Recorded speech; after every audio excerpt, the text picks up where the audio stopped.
August 19th, 1942, Dieppe, France. The metal door of the landing craft dropped open at exactly 5:20 in the morning.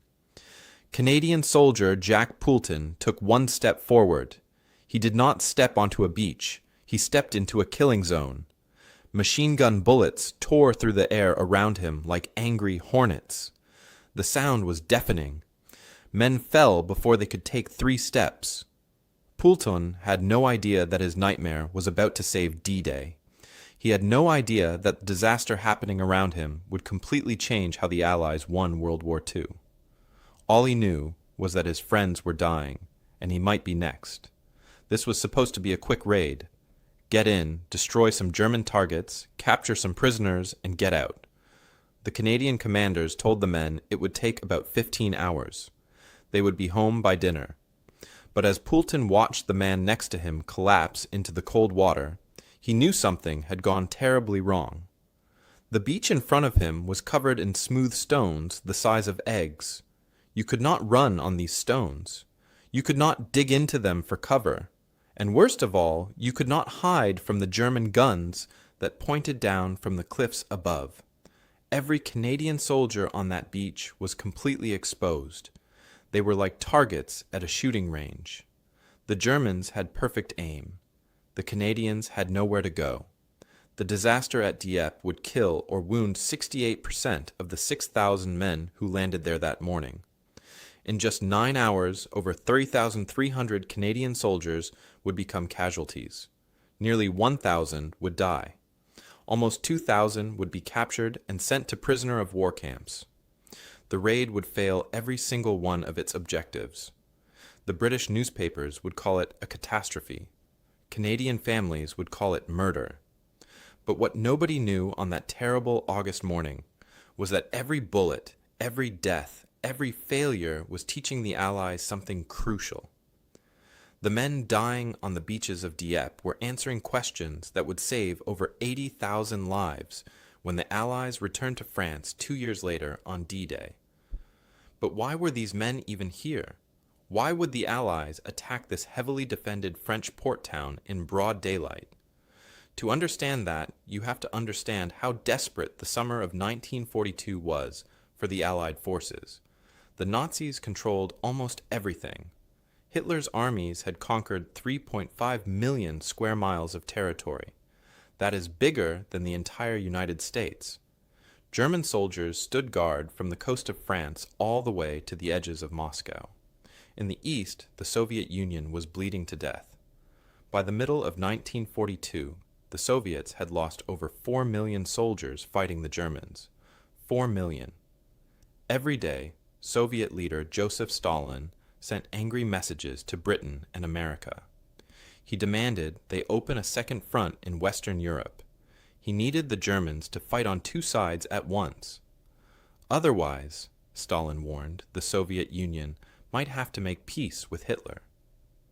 That would leave Nazi Germany unbeatable. America had just entered the war after Pearl Harbor. President Franklin Roosevelt wanted action too. He wanted to prove to the American people that joining the war was the right choice. He wanted American soldiers to fight Germans, not just train in England. British Prime Minister Winston Churchill was caught in the middle. He knew Britain was not ready for a full invasion of Europe. The British Army had been kicked off the continent at Dunkirk 2 years earlier. They had been building their strength back ever since.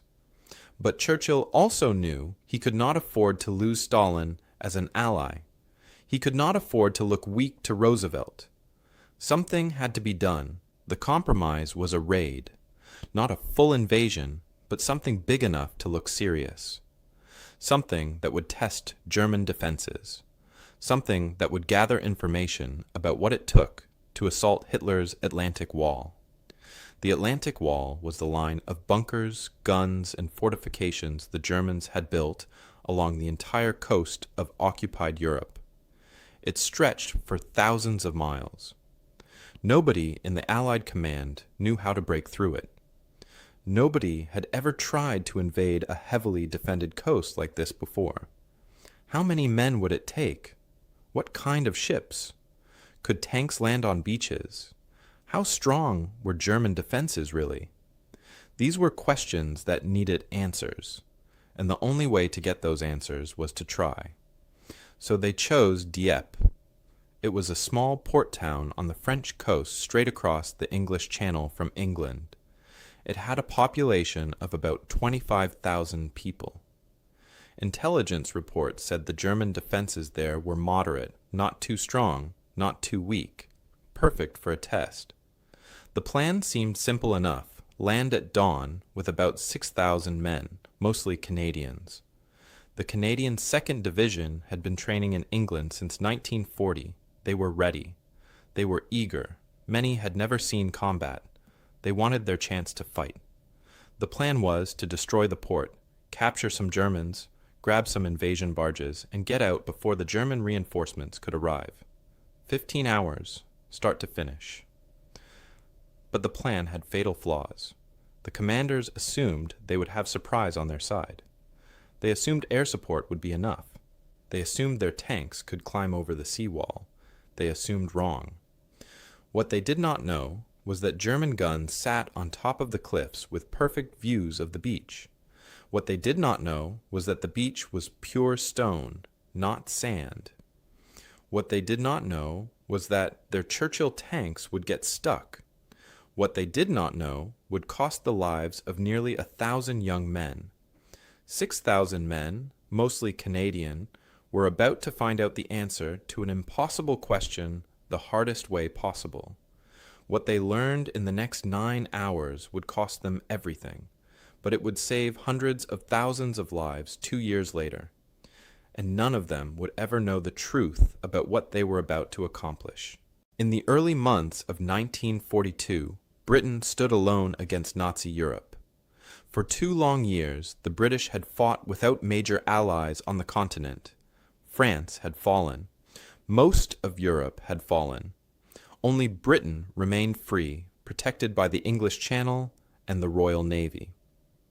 When Germany invaded the Soviet Union in June 1941, Britain finally had a partner in the fight. When Japan attacked Pearl Harbor in December 1941, America joined the war too. But having allies created new problems for British Prime Minister Winston Churchill. Stalin was screaming for help. The Soviet Union was taking massive losses fighting the Germans on the Eastern Front. Every week, Stalin sent messages demanding that Britain open a second front in Western Europe. He wanted the Germans to fight on 2 sides at once.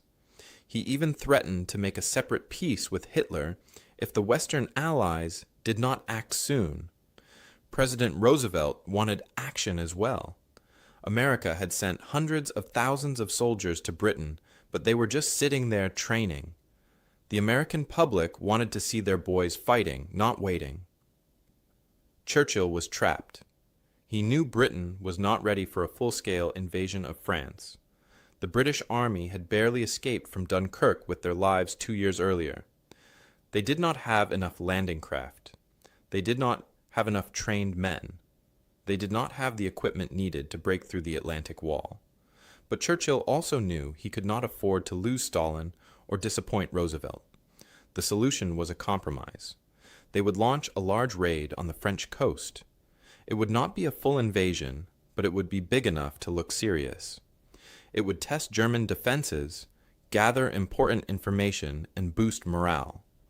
Most importantly, it would show Stalin and Roosevelt that Britain was doing something. They needed troops for this raid. The choice fell on the Canadians. 5,000 men from the 2nd Canadian Infantry Division would form the main force. Why Canadians? They had been training in Britain since 1940, waiting for their chance to fight. They were ready, they were well trained, and they were eager for action. Using Canadian troops also made political sense. It showed that the British Commonwealth was united in the fight against Hitler. The average Canadian soldier in the division was 21 or 22 years old. They came from all over Canada, farm boys from Saskatchewan, loggers from British Columbia, fishermen from Nova Scotia, factory workers from Ontario. Most had never been in combat. Most had never even left Canada before the war. Their commander was Major General John Hamilton Roberts, though the overall British commander was Lord Louis Mountbatten, the head of combined operations. The target was the French port town of Dieppe. It sat right across the English Channel from England, making it an easy trip. Intelligence reports said the town had moderate German defenses. Not too strong, not too weak. The population was about 25,000 people. The plan, called Operation Jubilee, seemed straightforward enough. The Canadians would land at dawn. They would destroy the port facilities to prevent the Germans from using them. They would capture German prisoners to interrogate. They would seize any invasion barges they found. They would hold the town for about 15 hours. Then they would withdraw on the afternoon high tide and sail back to England. Simple, quick, in and out. But the plan had serious problems that nobody seemed to notice. The commanders made dangerous assumptions. They assumed the German defenses were moderate, but they had not confirmed this with recent intelligence. They assumed air superiority would make up for weak naval support. Only 8 destroyers would provide gunfire to support the landing. They assumed surprise would work in their favor. They assumed their Churchill tanks could climb over the 10-foot seawall that surrounded the beach. All of these assumptions were wrong. The intelligence was also terrible. Nobody knew about the German gun positions hidden on top of the cliffs. Nobody realized how strong the concrete bunkers really were. And worst of all, nobody knew the beach was made of smooth stones instead of sand. Tanks cannot drive on stones. Soldiers cannot run on stones. You cannot dig into stones for protection. These gaps in knowledge would prove fatal. What did normal look like before the raid? Throughout the summer of 1942, the Canadian soldiers trained on the southern coast of England. They practiced landing from boats. They practiced storming beaches. They practiced coordinating with tanks and aircraft. They did this over and over until they could do it in their sleep. Confidence was high among the men. They had rehearsed this landing dozens of times. They felt ready. Letters home that summer talked about finally getting into action. The men wrote about showing the Germans what Canadians could do. They were tired of waiting. They wanted to prove themselves. The night of August 18, 1942 was quiet. Some men played cards in the cramped landing craft that would carry them across the channel. Some wrote final letters to loved ones back home. Some tried to sleep despite the nerves and excitement. A few joked about what French wine they would find in Dieppe. Most were too excited to be scared. They thought they were ready. They thought they knew what was coming. They had trained for this exact mission for months. But no amount of training could prepare them for what they would face when those landing craft doors dropped open at dawn. No training exercise had ever included the sound of real bullets. No practice run had ever shown them what it felt like when the man next to you fell dead. They were about to learn the difference between training and war, and the lesson would cost nearly 1,000 of them their lives. The crossing of the English Channel began in darkness. 237 ships left. England carrying the assault force toward France. It was 4:30 in the morning on August 19, 1942. The sea was calm. The night was quiet. In the landing craft, Canadian soldiers sat shoulder to shoulder in the dark. Some were seasick from the waves. Others were too nervous to feel sick.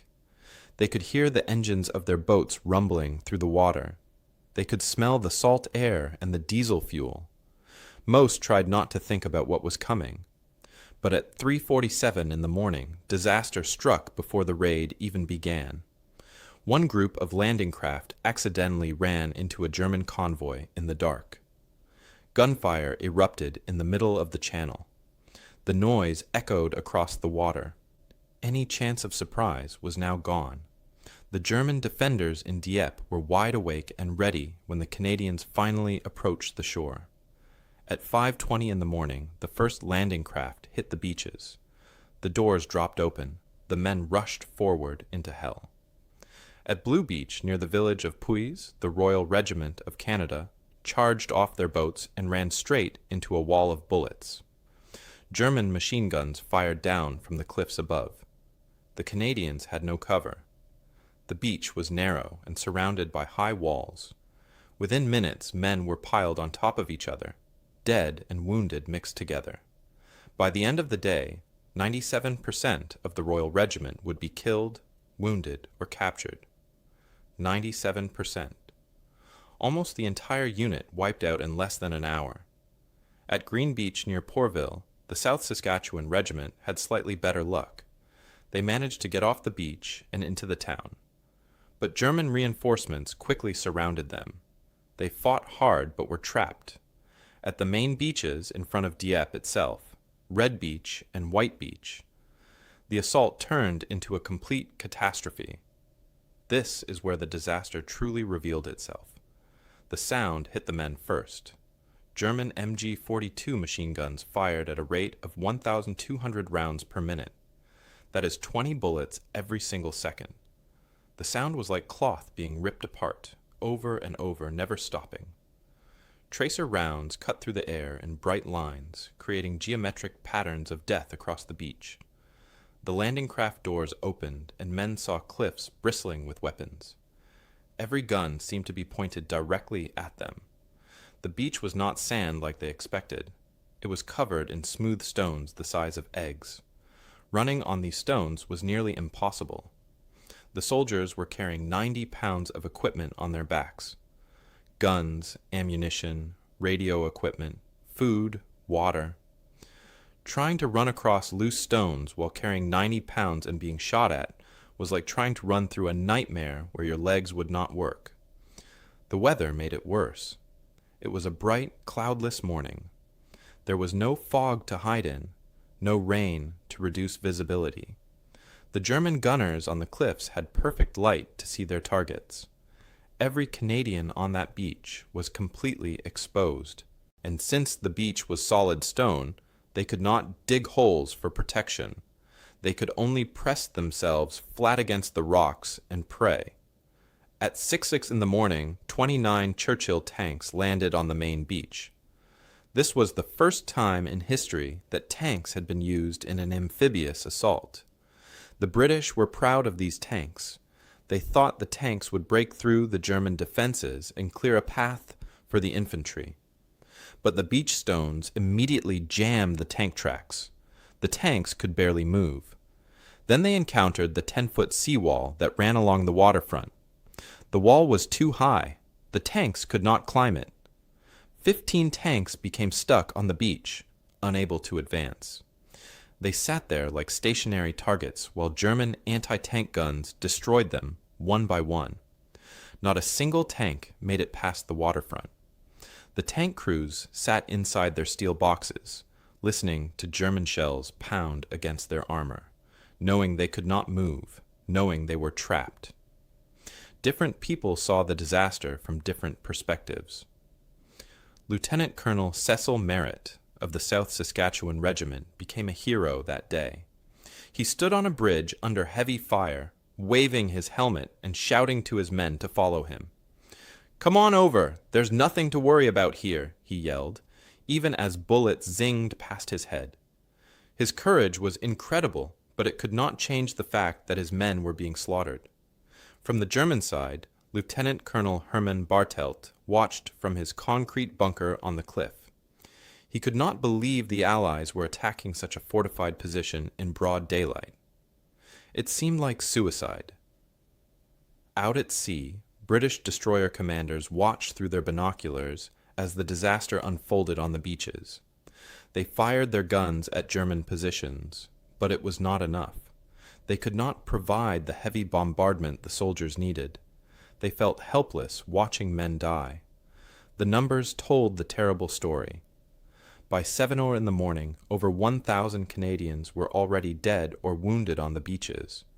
German casualties were fewer than 100. The math was brutal.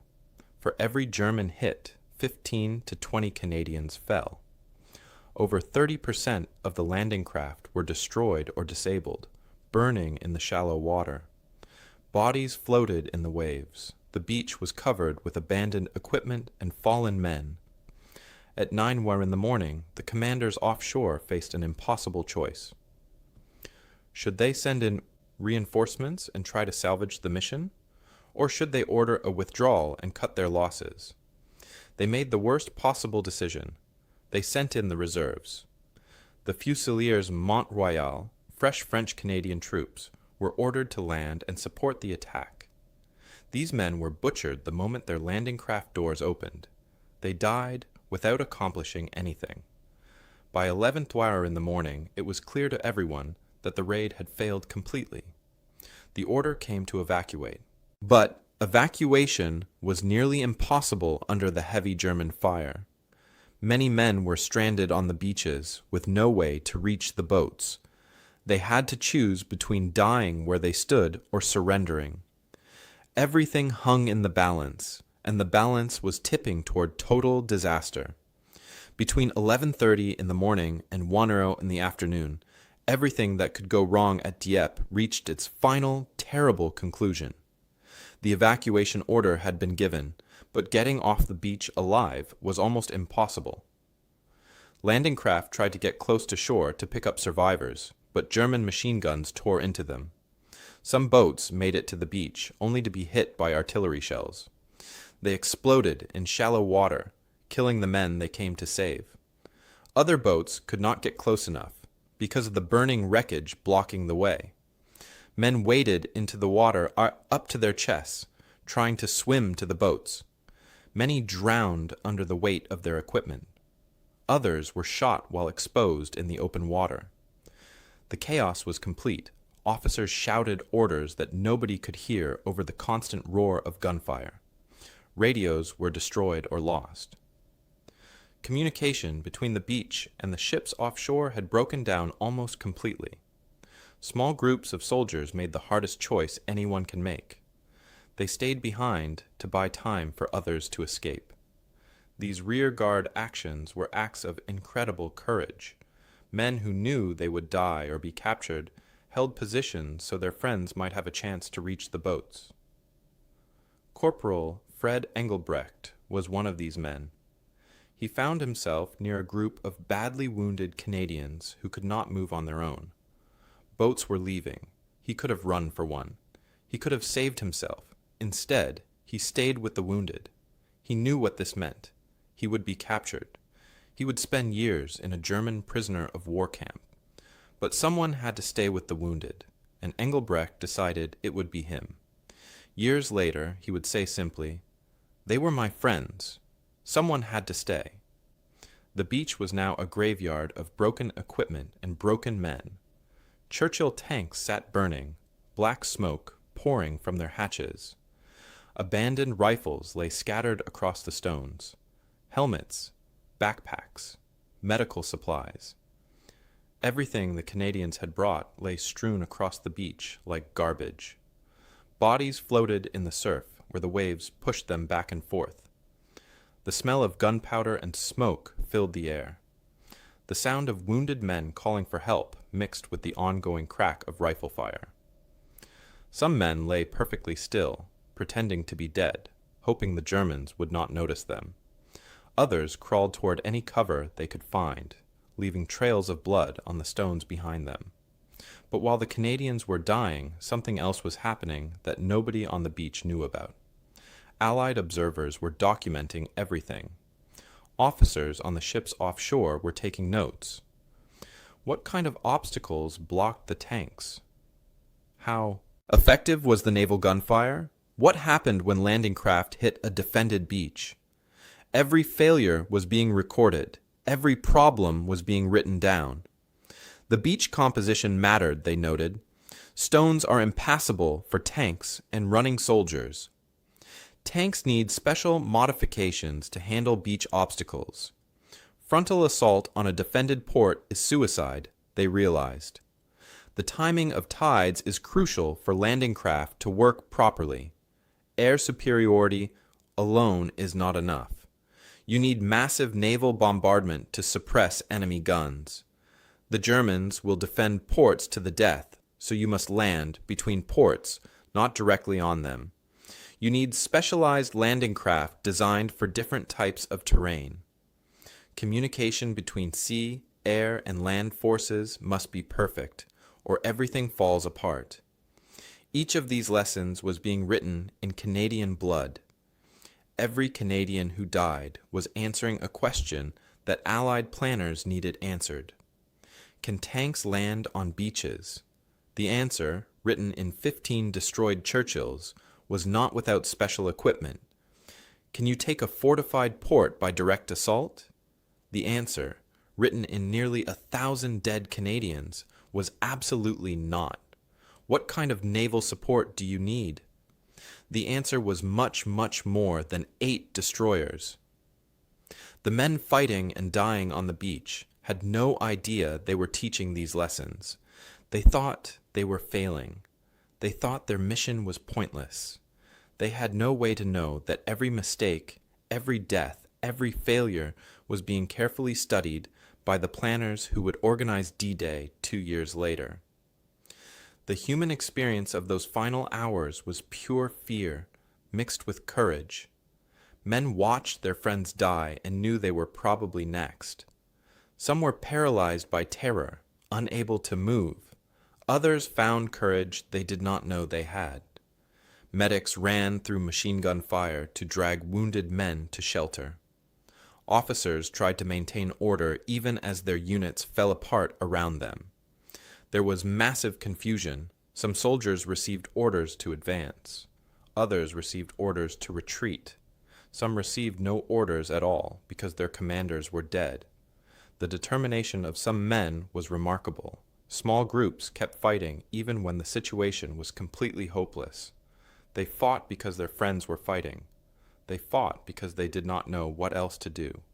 They fought because surrendering felt like giving up on everyone who had already died. Finally, around 1 a.m. in the afternoon, the moment came that defined the day.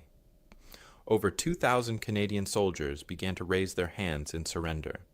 They stood up slowly from behind whatever cover they had found. They raised their rifles above their heads or waved white cloth. German soldiers emerged cautiously from their bunkers and positions. Some Germans seemed almost as shocked as the Canadians. They had just fought off a major Allied invasion, but they could not understand why the Allies had tried such an obviously suicidal attack. The Germans moved carefully across the beach, rounding up prisoners. Some showed mercy to the wounded. Others were rough with their captives. Most simply looked tired. The battle was over. By 2 in the afternoon, the raid on Dieppe was finished. The last boats had pulled away from shore carrying whoever they could save. Behind them, they left nearly 2,000 prisoners and over 900 dead. The butcher's bill was only beginning to be counted. On the ships heading back to England, medics worked frantically on the wounded. Men sat in shock, unable to process what had just happened. Some cried, some stared at nothing. Some asked over and over where their friends were, not accepting that they were gone. On the bridge of the command ship, British commanders stood in stunned silence. They had just watched the Allied assault plan completely fail. Everything had gone wrong. Every assumption had been proven false. Back in Dieppe, the Germans were celebrating their victory. They had defeated a major Allied attack with relatively light casualties. They had killed or captured thousands of enemy soldiers. Their defenses had worked perfectly. But some German officers were confused. Why had the Allies attacked such a heavily fortified position in broad daylight? It made no sense. What were they trying to accomplish? The Germans did not realize that the Allies had just learned exactly what they needed to know. They had learned what not to do, and that lesson, purchased with Canadian lives, would make D-Day possible 2 years later. The numbers came in slowly, each one worse than the last. Out of 4,163 Canadians who landed at Dieppe, 3,367 became casualties. That is a 68% casualty rate. More than 2 out of every 3 men who landed were killed, wounded, or captured. 916 Canadians were dead. 586 were wounded badly enough to need immediate medical care. 1,946 were now prisoners of the Germans, facing years in prison camps. The supporting forces suffered too. The Royal Navy and British commandos lost 275 men. The Royal Air Force lost 550 men when 106 aircraft were shot down over Dieppe. On the German side, only 591 casualties total. Only 311 Germans were killed. The mathematics of disaster were clear. For every single German who died, 3 Canadians died. The raid had been a slaughter. The Canadian survivors who made it back to England were in shock. Major Brian McCool, who was captured on the beach, later said, "We never had a chance. It was murder." Another soldier, Corporal James Lesask, was evacuated with terrible wounds. He kept asking the same question over and over. "I saw my friends die for nothing. How do we tell their families this meant something?" Many survivors felt crushing guilt. Why did they live when their friends died? What made them special? What made them deserve to survive? These questions haunted them for the rest of their lives. Some men could not talk about Dieppe for decades. The memories were too painful. Others could not stop talking about it, desperately trying to make sense of what happened. The 2,000 Canadian prisoners were beginning 3 years of captivity in German prisoner of war camps. At first, the Germans treated them relatively well according to the Geneva Convention rules for prisoners. The Canadians were given food, shelter, and medical care for their wounds. But in the fall of 1942, something changed. The British had captured a German document that ordered the shackling of prisoners. In response, the British shackled their German prisoners. The Germans then shackled the Dieppe prisoners in retaliation. Canadian prisoners spent months with their hands tied or chained. This became known as the shackling crisis. It lasted from 1942 to 1943 before both sides finally agreed to stop. For the prisoners, every day in the camps was a struggle. They were hungry, cold, and far from home. Many wondered if they would ever see Canada again. Back in Canada, the news broke on August 20th, 1942. Newspapers across the country printed casualty lists. The lists seemed to go on forever. Small communities were devastated. The Royal Regiment of Canada had recruited entire companies from single towns. When those companies were wiped out, whole towns went into mourning. Huntsville, Ontario, was a town of only 3,500 people. They lost 37 men at Dieppe, 37 young men from one small town, gone in a single day. Mothers received telegrams, wives received telegrams. The telegrams all said the same thing: missing in action, killed in action, wounded in action, prisoner of war. The grief was overwhelming. At first, newspapers tried to spin the raid as gallant and heroic. They called it a success, but families demanded the truth. They wanted to know why their sons and husbands had died. They wanted to know what the raid had accomplished. The government struggled to give them answers that made sense. British command had different reactions. Lord Louis Mountbatten, the commander of combined operations who planned the raid, made a public statement. "For every man lost at Dieppe, 10 were saved on D-Day," he said. What is remarkable about this quote is that he said it before D-Day even happened. He was already thinking about the lessons learned. In private correspondence, Winston Churchill knew the raid was a disaster, but he needed political cover. He needed to convince Stalin and Roosevelt that Britain was taking action. He needed to show that the raid taught valuable lessons. Combined Operations Headquarters immediately began analyzing every detail of what went wrong. They started writing reports before the wounded had even been treated. The German reaction was one of celebration mixed with confusion. Field Marshal Gerd von Rundstedt, the German commander in the west, said confidently, "The enemy learned nothing." He was completely wrong, but he did not know it yet. German High Command believed they had discouraged any Allied invasion plans for years to come. They thought the Dieppe victory proved the Atlantic Wall was unbeatable. This belief would lead to crucial mistakes later. Adolf Hitler was thrilled with the news from Dieppe. It reinforced his belief that static defenses could stop any invasion. He ordered even more resources poured into building bunkers and fortifications along the coast.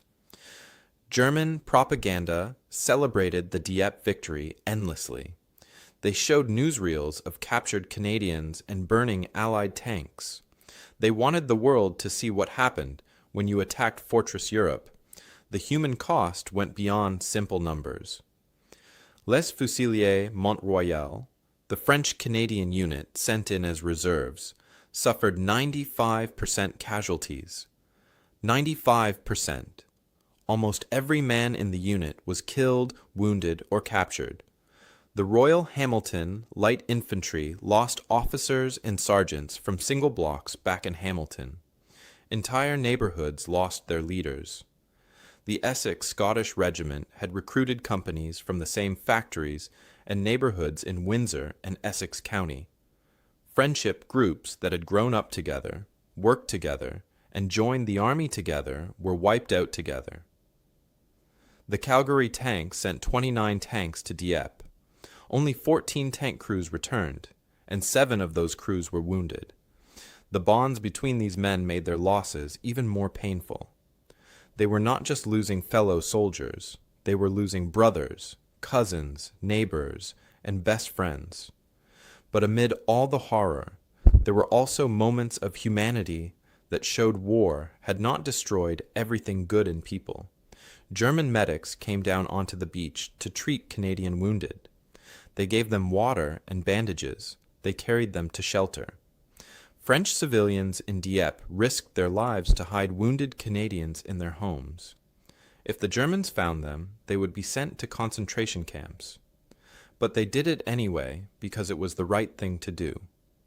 German soldiers shared cigarettes with Canadian prisoners as they marched them away from the beach. One German officer found a wedding ring on a captured Canadian officer.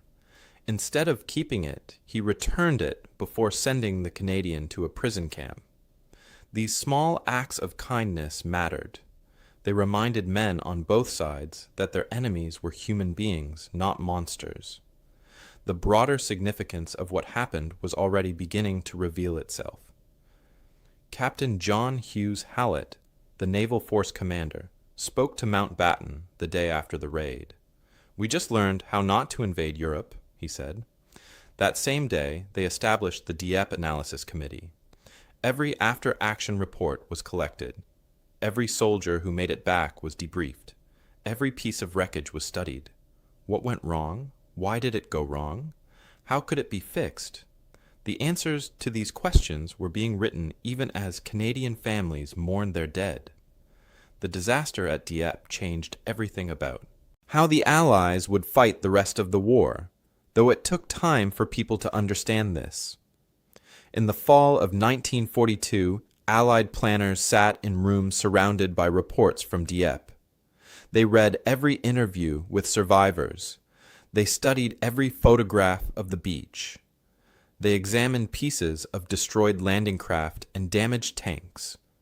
Slowly, a picture emerged. The picture showed them exactly what not to do. And in war, knowing what not to do can be just as valuable as knowing what to do. The first major decision came quickly. Plans for invading France in 1943 were cancelled. Dieppe proved the Allies were not ready. They did not have the right equipment. They did not have the right tactics. They did not have enough experience. Rushing into another invasion would just create another disaster, but bigger.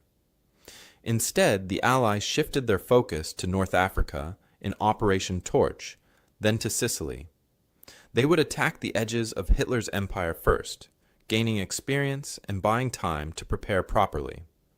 Between 1942 and 1944, a complete revolution in amphibious warfare tactics took place, and Dieppe was the spark that started it. The first problem to solve was landing craft design. The boats used at Dieppe were too slow, too vulnerable, and not specialized enough. Engineers went to work creating new designs. They built the LCT, or Landing Craft Tank, specifically designed to carry tanks safely to shore. They built the LCI, Landing Craft Infantry, to carry soldiers more efficiently. They built the LST, Landing Ship Tank, which could carry enormous amounts of equipment across the ocean and then land it directly on beaches.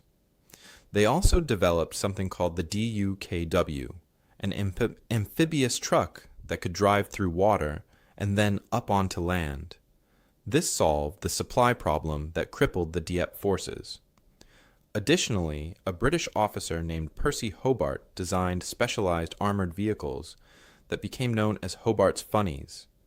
These strange-looking tanks could clear mines, lay bridges over obstacles, and destroy bunkers.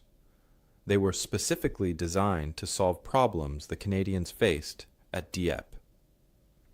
The second lesson was about naval fire support. At Dieppe, only 8 destroyers provided gunfire support for the landing. Their small guns barely scratched the German concrete bunkers.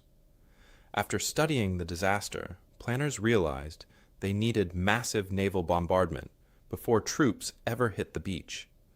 For D-Day, the Allies allocated 7 battleships, 23 cruisers, and 105 destroyers to provide gunfire support.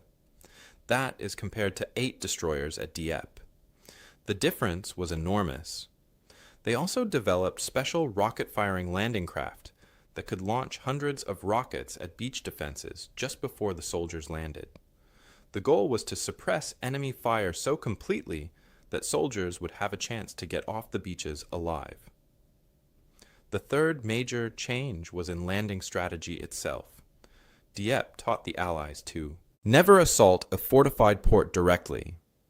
Ports were too heavily defended. The Germans would fight to the death to hold them because ports were so valuable. The solution was brilliant in its simplicity. Land on open beaches between the ports, then isolate the ports and force them to surrender. For D-Day, the Allies chose the beaches of Normandy. Gold Beach, Juno Beach, Sword Beach, Utah Beach, and Omaha Beach were all open coastline, not ports. Once the Allies established their beachhead, they would surround ports like Cherbourg and capture them from behind. But this created a new problem. How do you supply an army without a port? The answer was the mulberry harbors. These were artificial ports that the Allies built in England, towed across the English Channel, and assembled on the Normandy coast. They literally brought the port with them. This idea came directly from the Dieppe disaster. Coordination between air, sea, and land forces was another crucial lesson. At Dieppe, communication broke down almost immediately. Officers on the beach could not talk to commanders on ships. Ships could not coordinate with aircraft. Aircraft did not know where friendly troops were.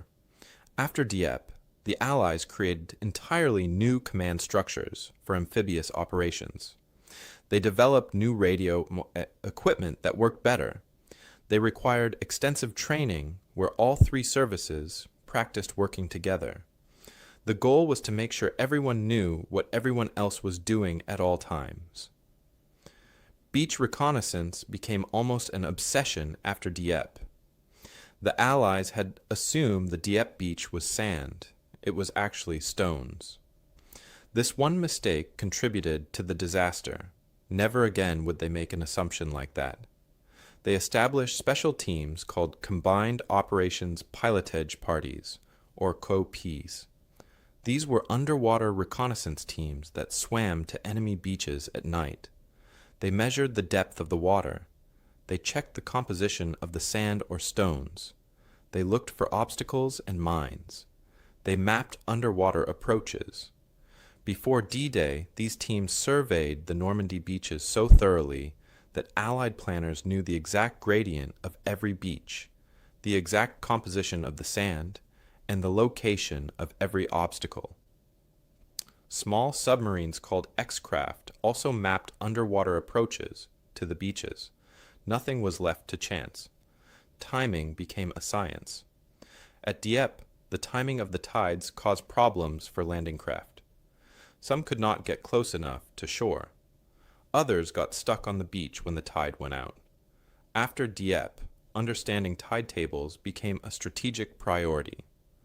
Weather forecasting also became critically important. D-Day was almost canceled because of bad weather. The decision to go on June 6, 1944, was based on a tiny window of good weather that forecasters predicted. Eisenhower trusted their predictions because the Allies had learned at Dieppe that you cannot fight the weather. Finally, deception became a major part of invasion planning. The Allies created elaborate fake operations to make the Germans think the invasion would come somewhere else. Operation Fortitude convinced the Germans that the main invasion would hit Calais, not Normandy. This deception was crucial to D-Day's success. The statistical impact of these changes was dramatic. At Dieppe, 6,000 men landed, and 68% became casualties in just 9 hours. The operation failed completely. At D-Day, 156,000 men landed on the first day. The average casualty rate on most beaches was about 5%. Only Omaha Beach, which had problems similar to Dieppe, saw casualties around 10%. If D-Day had suffered Dieppe's casualty rate, there would have been 106,000 casualties on the first day instead of the actual 10,000. Military historians estimate that the lessons learned at Dieppe saved between 80,000 and 100,000 Allied lives on D-Day alone. The Canadian sacrifice at Dieppe literally saved an army.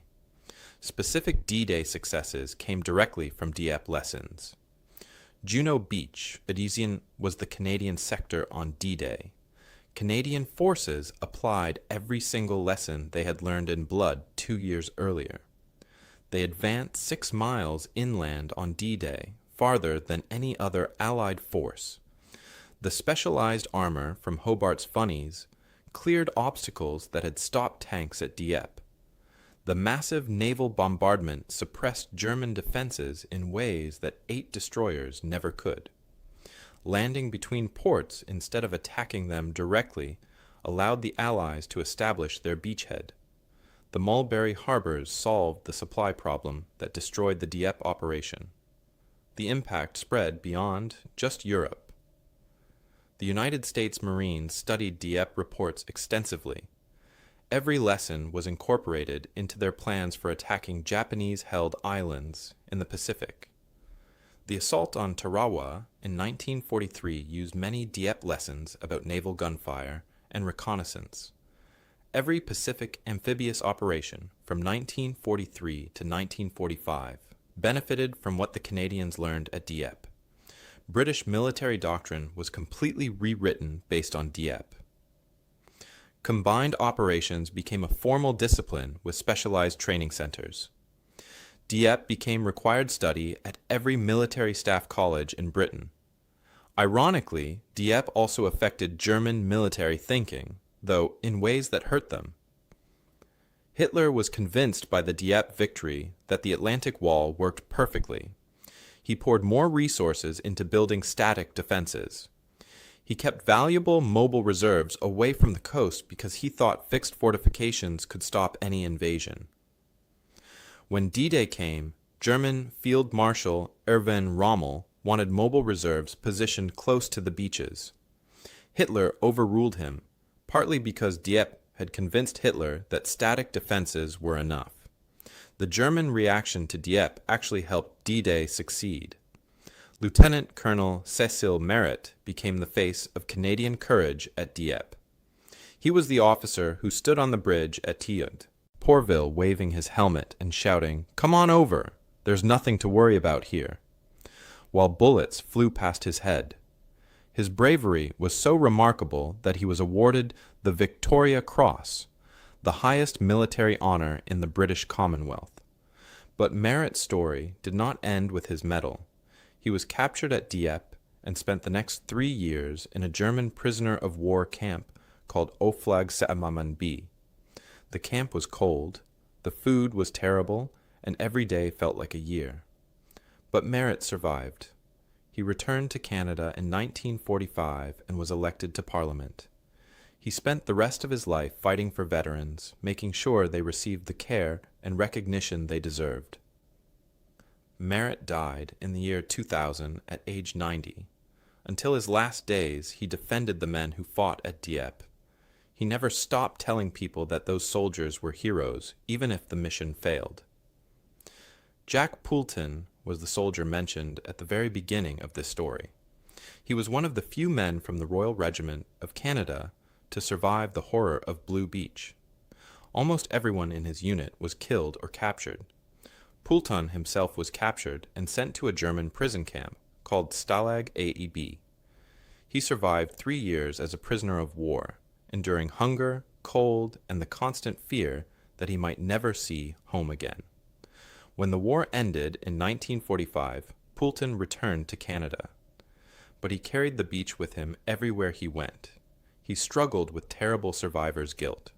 Why did he live when his friends died? What made him special? These questions haunted him every day.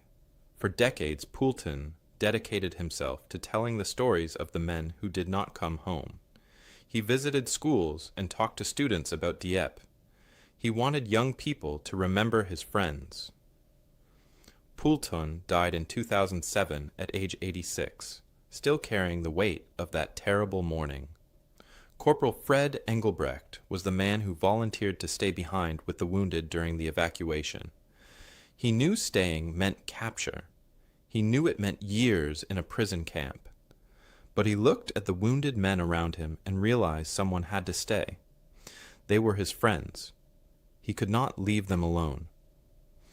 Engelbrecht spent 3 years as a prisoner of war. When he returned to Canada, he became a high school teacher in Ontario.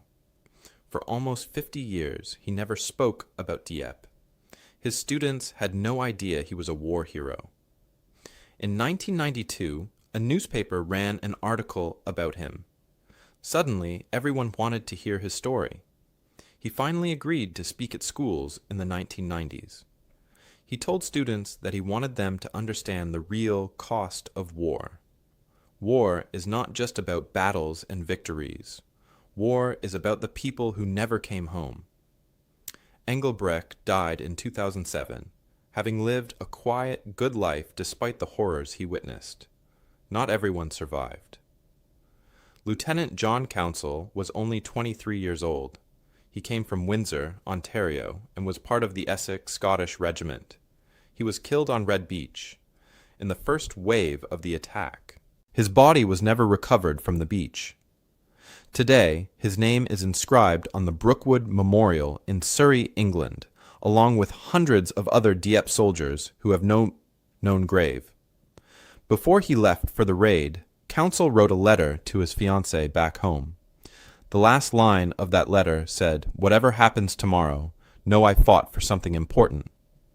His fiancée kept that letter for the rest of her life. Private Frank Ryan was 19 years old and came from Hamilton. He was part of the Royal Hamilton Light Infantry. During the battle, Ryan saw a wounded friend lying exposed to German fire. He ran out to help his friend and was shot dead. His squad of 10 men all came from the same street in Hamilton. Ryan was the only one killed. The 9 survivors carried guilt about his death for the rest of their lives. They held annual reunions to remember him. The last of those 9 men died in 2003, and the reunions ended. But they never forgot Frank Ryan. The German soldiers who fought at Dieppe had their own stories. Lieutenant Heinz Schroeder defended a bunker on White Beach. His machine gun killed dozens of Canadians that day. In a 1976 interview, he said something remarkable. "I felt no joy in that victory. I saw brave men sent to die for nothing. I counted 37 Canadian bodies in front of my position. 3 were teenagers. After the war, Schroeder emigrated to Canada in 1952. He sought out Dieppe veterans and became friends with some of them. He spoke at Dieppe memorials about how war affects everyone, not just the losers. He said he saw the Canadians as human beings, not enemies. Hauptmann Richard Schneusenberg commanded German artillery on the cliffs above Dieppe. His guns devastated the landing craft as they approached the beach. He was very good at his job, and that haunted him. He was captured in 1944 during the fighting in Normandy. Canadian soldiers interrogated him. He told them, "Dieppe taught you well. This time you got it right." Years later, he admitted that his success at Dieppe never stopped bothering him. "I was efficient at killing boys," he said. That efficiency gave him no pride. French civilians in Dieppe also became part of the story. Marie-Thérèse Lemaitre was only 16 years old during the raid. She and her family hid a wounded Canadian soldier in their cellar for 3 days. The Gestapo discovered what they had done. Marie-Thérèse and her mother were sent to a concentration camp as punishment. Both survived the camp, though barely. In 1947, Marie-Thérèse was reunited with the Canadian soldier she'd saved. He arranged for her and her mother to immigrate to Canada. She spent the rest of her life working to strengthen friendship between France and Canada. She died in 2015 at age 89, proud of what she had risked for a stranger. Recognition for the Dieppe veterans came slowly and incompletely. Cecil Merritt received the Victoria Cross.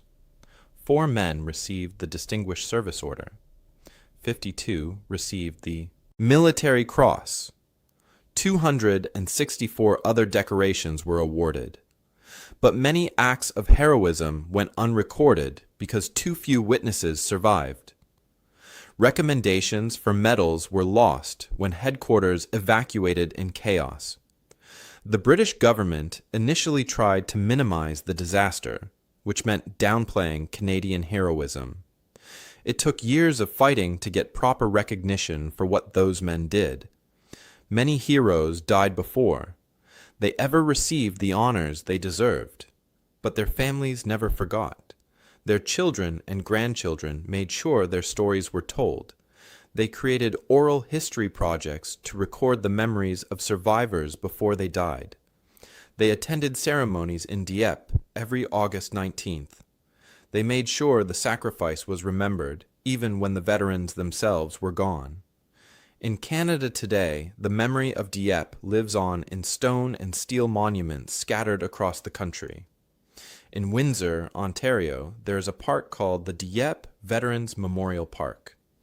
It was unveiled in 1979 and features a bronze statue of a Canadian soldier. Nearby, plaques list the names of local men who died on that August morning. In dozens of small Ontario towns, you can find similar plaques listing their dead. Huntsville remembers its 37 lost sons. Hamilton remembers the men of the Royal Hamilton Light Infantry. These memorials matter because they keep the names alive. The Royal Regiment of Canada has a museum that displays artifacts from Dieppe: rusted helmets, torn uniforms, letters written the night before the raid. Every August 19th, ceremonies are held across Canada, though fewer people attend each year as the veterans die and memories fade. The last Dieppe veteran died in 2018. The men who actually experienced the horror are all gone now. Only their stories remain. In France, the memory is even stronger. The Dieppe Canadian War Cemetery holds 707 graves. Most of those graves contain men who died on August 19, 1942. The cemetery sits on a hillside overlooking the sea.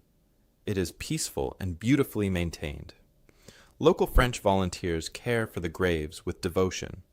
They plant flowers. They clean the headstones. They treat the cemetery as sacred ground. In the town of Dieppe itself, there is a monument on the beach listing all the Canadian units that fought there. An avenue running through the town is named Avenue des Canadiens in their honor. Every single year on August 19th, French and Canadian flags are flown together. A ceremony is held on the beach where so many died. Local residents attend, even though the battle happened over 80 years ago. The current mayor of Dieppe says the same thing every year. We will never forget. They died for our freedom. The bond between Dieppe and Canada remains strong. Town twinning programs connect Dieppe with Canadian cities. Student exchange programs send young Canadians to France and young French students to Canada. These programs are funded by veterans associations who want the connection to continue. In Britain, the memory is more complicated. At the Brookwood Memorial near London, there is a wall listing 555 Canadians from Dieppe who have no known grave. Their bodies were never recovered from the beach or the sea. The National Memorial Arboretum has a section dedicated to Dieppe, but overall, Dieppe is less prominent in British memory than in Canadian or French memory. This is partly because the British feel conflicted about the raid. It was planned by British commanders, but executed by Canadian soldiers. The disaster raises uncomfortable questions about British leadership that many prefer not to discuss. Dieppe shaped the modern world in ways most people never realize. Every military academy in the world that teaches amphibious assault doctrine includes Dieppe as a case study. The United States Marine Corps requires its officers to study the raid. What went wrong? What could have been done differently? How did the lessons apply to D-Day? NATO alliance doctrine incorporates the analysis of Dieppe into its teaching. Modern amphibious operations still apply the same lessons today. Do extensive reconnaissance. Use overwhelming firepower. Coordinate all forces perfectly. Use specialized equipment designed for the mission. These principles came from Dieppe. The raid also became part of Canadian national identity. Canada's World War II narrative follows an arc. First came Hong Kong in 1941, where Canadians were sacrificed defending a hopeless position. Then came Dieppe in 1942, another sacrifice. But then came D-Day in 1944, where Canadians triumphed and proved their competence. Finally came the liberation of the Netherlands, where Canadians were welcomed as heroes and saviors. Dieppe fits into this story as a moment of sacrifice that was not in vain. It reinforced Canadian military pride as separate from British command. Canadians fought bravely even when their leaders failed them. This became an important part of how Canada sees itself. The relationship between France and Canada was strengthened by Dieppe. The French people in Dieppe never forgot that Canadians died trying to liberate them. Even though the raid failed, the intent mattered. French civilians risked their lives to help wounded Canadians. After the war, this created a special bond. Annual pilgrimages bring Canadian families to Dieppe to see where their grandfathers and great-grandfathers fought. French families host these Canadian visitors. The friendship between the two countries was literally built on the stones of that beach. The great debate about Dieppe continues even today. Was it a necessary sacrifice or criminal incompetence? In the 1940s and 1950s, most people believed it was necessary to test German defenses. In the 1960s and 1970s, historians became more critical. They blamed Lord Mountbatten for criminal incompetence and accused him of wasting Canadian lives. In the 1980s and 1990s, the view became more nuanced. Yes, the planning was terrible. Yes, the execution was disastrous. But the lessons genuinely did save lives at D-Day. Both things can be true. Since the 2000s, most historians accept that Dieppe was both a tragedy and a turning point.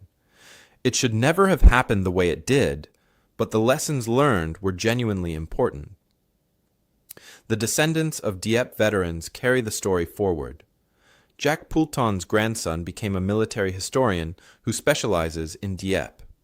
He spent years researching the raid, trying to understand what his grandfather experienced. He discovered something his grandfather never knew. The D-Day planners studied Dieppe page by page. Every report, every interview, every lesson was incorporated into the D-Day plans. Poulton's grandson said, "Grandpa died believing it was for nothing. I wish he had lived to read the D-Day planners' reports. They studied Dieppe like it was a textbook." Cecil Merritt's daughter said something similar. "Father never called himself a hero. He called himself lucky. The heroes, he said, didn't come home." The final statistical reckoning tells the story best. 916 Canadians were killed on August 19, 1942. Military historians estimate that 80,000 to 100,000 Allied lives were saved on D-Day because of the lessons learned at Dieppe. That means for every Canadian who died at Dieppe, approximately 87 to 109 Allied soldiers survived D-Day who otherwise would have died. They literally changed the war without realizing it. They thought they were failing. They thought their mission was pointless. Many died believing they had accomplished nothing, but every observation, every failure, every death taught the Allies something crucial about how to win the war. In 2012, on the 70th anniversary of the raid, the Canadian government finally issued a formal statement. Dieppe was essential to D-Day's success. Veterans Affairs Canada created a comprehensive educational program to teach students about the raid. A major documentary called The Raid on Dieppe was broadcast across Canada. The last 15 living veterans attended a ceremony in Dieppe that year. Most were in their 90s. They stood on the beach where they had fought 7 decades earlier. Some cried. Some saluted their fallen friends. All of them wondered why they survived when so many others did not. Dieppe represents war's most painful paradox. The men who died there could not know that their failure would save countless lives. They charged into hopeless situations believing they had failed their mission. But they had actually completed a different mission entirely. They taught the Allies how to win the war. Private Jack Poulton, stumbling off that landing craft into hell, changed World War II more than most generals. He just never knew it. The lesson is not just military, it is human. Sometimes our greatest contributions come from our darkest moments. Sometimes failure teaches more than victory. Sometimes the people who change everything are the last ones to realize it. On the Dieppe memorial stone overlooking the beach, these words are carved. In memory of the officers, NCOs and men of the Allied forces who fell at Dieppe on the 19th of August 1942. They gave their lives that others might live in freedom. Beneath the official inscription, less formally but more truthfully, someone carved 4 simple words. They taught us how to win. That is exactly what the Canadians did at Dieppe without realizing it. They taught the Allies how to win by showing them how not to lose. Their disaster became the blueprint for victory. Their failure became the foundation for success. And though they never knew it, those 916 men who died on the stones of Dieppe changed the course of World War II and saved an army that would liberate Europe 2 years later.